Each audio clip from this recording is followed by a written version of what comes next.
Number 8.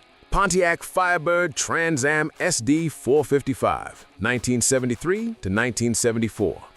The SD455 opens this list not because it was the slowest car here, but because the distance between American performance and the European machinery above it tells an important story about what the decade actually was. The Super Duty 455 was Pontiac's final serious performance engine before emissions regulations made the formula permanently impossible.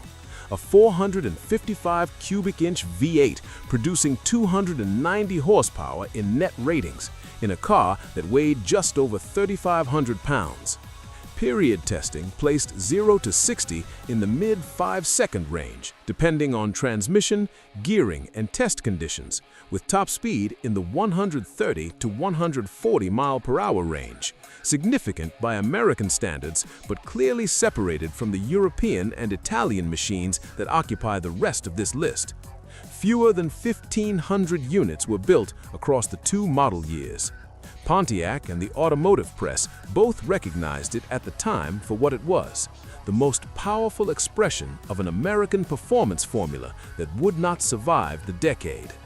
Buyers who found one understood they were purchasing the end of something specific, and the SD455 has been treated accordingly ever since. Number 7. Porsche 911 Turbo 1975 to 1977. The 911 Turbo arrived in 1975 and proved that the future of performance cars would not belong to displacement alone. It was one of the decade's most important engineering statements, and at around 155 to 156 miles/hour, one of its faster production machines. The 3-liter flat-6 with KKK turbocharger produced 260 horsepower, delivering 0 to 60 in approximately 5.4 seconds. The boost arrived in a sudden rush that required specific technique to manage on the limit, particularly through corners where rear engine weight distribution combined with turbo lag created handling characteristics that rewarded experienced drivers and punished the unprepared. What the 911 Turbo demonstrated was that forced induction could produce performance that pure displacement was struggling to sustain under the new regulatory environment. And that lesson shaped the direction of performance engineering for everything that followed. It was not the fastest car of its decade. It may have been the most consequential. Number 6. Ferrari 308 GTB, 1975 to 1980. The 308 GTB sits at number 6 with a top speed Ferrari quotes at 252 km/h, 156.6 miles/hour, placing it in the same tier as the 911 Turbo 3.0, separated by margins that vary depending on source and conditions.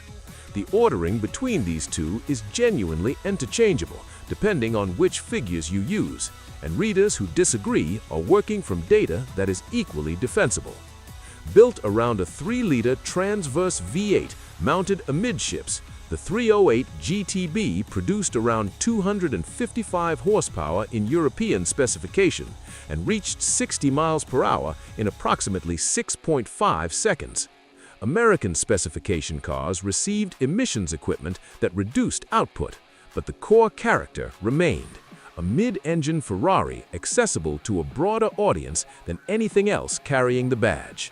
The 308 was Ferrari's replacement for the Dino 246, and it succeeded in bringing genuine performance to buyers who could not afford the flagship machinery. Its later appearance in Magnum PI gave it cultural reach no other car on this list can match, but the performance underneath the fame was always real. This was genuinely fast, by the numbers and in practice. Number 5. The Tomaso Pantera, 1971 to 1974. The Pantera sat in a position no other car in the decade could claim, an Italian mid-engine exotic with a Ford V8 sold through Lincoln Mercury dealerships, producing a top speed of approximately 159 miles/hour that placed it just above both the 911 Turbo and the 308 GTB in most period comparisons. The 351 cubic inch Cleveland V8 produced 330 horsepower in early American spec form, delivering 0 to 60 in approximately 5.5 seconds.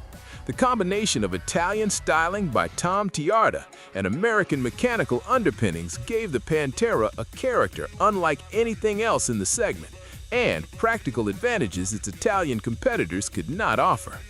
Ford engine parts were available at ordinary suppliers, and the Lincoln dealer network provided service access that Ferrari and Lamborghini could not match.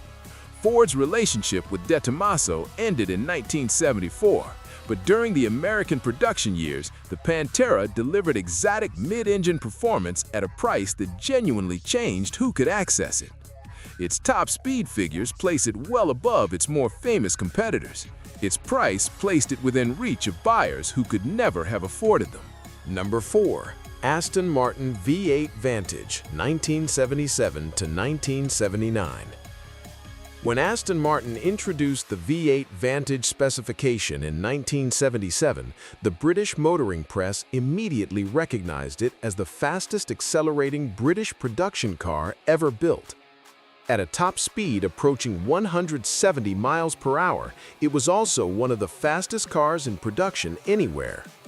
The 5.3-liter V8 in Vantage specification achieved this through revised cylinder heads, higher compression, and larger carburetors, a focused engineering exercise rather than a complete redesign, which preserved the refinement and character the platform had developed over years. 0 to 60 arrived in approximately 5.2 seconds. The Vantage combined genuine supercar performance with the grand touring character that Aston Martin had spent decades refining, a car that covered ground at extraordinary speed while remaining entirely composed and entirely British. It was also hand-built, expensive, and produced in very limited numbers, which has kept it outside the mainstream conversation about 1970s performance. The top speed figure places it where it belongs, above the Pantera, above the 911 Turbo, and alongside the fastest Italian exotics of the era. Number 3. Maserati Bora, 1971 to 1978. The Maserati Bora is the most underrated car on this list, a mid-engine supercar with a factory-quoted top speed of 171 miles per hour that consistently goes unmentioned in popular rankings that prioritize fame over documented performance. Developed in collaboration with Citroën, who owned Maserati during this period, and designed by Giorgetto Giugiaro at Italdesign, the Bora used a 4.9-liter V8 producing 310 horsepower. 0 to 60 arrived in approximately 5.9 seconds, slower than some of its rivals in the sprint, but the top speed figure Maserati quotes puts it clearly above the Aston Martin, the Pantera, and both the Ferrari and Porsche below it on this list. The Citroën influence brought hydraulic assistance to the brakes, clutch, and seat adjustment, a sophistication few contemporaries matched. The Bora was never produced in large numbers, and its relative scarcity has kept it outside the mainstream conversation about 1970s performance. That absence is not a reflection of its capabilities. It is simply what happens to extraordinary cars that were never ordinary enough to become famous. Number 2. Lamborghini Countach LP400, 1974 to 1978. The Countach changed what a car is allowed to be, and at approximately 179 miles per hour by Lamborghini registry figures, it was one of the 2 fastest production cars of its decade. Marcello Gandini's design for Bertone produced something that looked at its 1971 Geneva debut like a concept for a future that had not arrived. By 1974, it was in production. The LP400 used a 3.9-liter V12 mounted longitudinally amidships, producing 375 horsepower. 0 to 60 arrived in approximately 5.6 seconds, with the top speed figure placing it at the very top of what 1970s production engineering could sustain. The Ferrari 512BB's official figures complicate the ordering at the top of this list, and that complication is honest rather than resolved. What is not complicated is the Countach's cultural significance. Every supercar poster on every bedroom wall through the late 1970s and 1980s was directly or indirectly a response to what Lamborghini built in Sant'Agata. Some cars define a decade. This one defined the imagination of everyone who grew up in it. Number 1. Ferrari 512 BB, 1976 to 1981. The Ferrari 512 BB sits at the top of this list because Ferrari's own specification sheet quotes a top speed of 302 kilometers per hour, 187.7 miles per hour, placing it above every other car here by the manufacturer's own account. That number has been debated, and some independent period tests produced lower figures. But when the argument for number 1 is built on factory data, this is the car the factory data supports.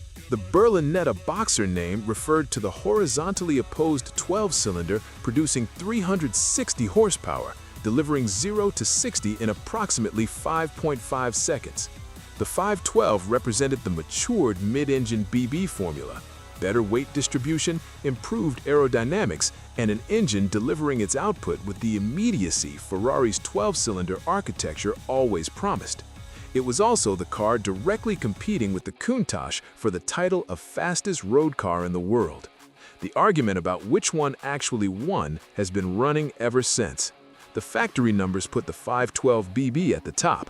The cultural conversation has never fully agreed. Both things are simultaneously true, which is exactly what makes the debate worth having.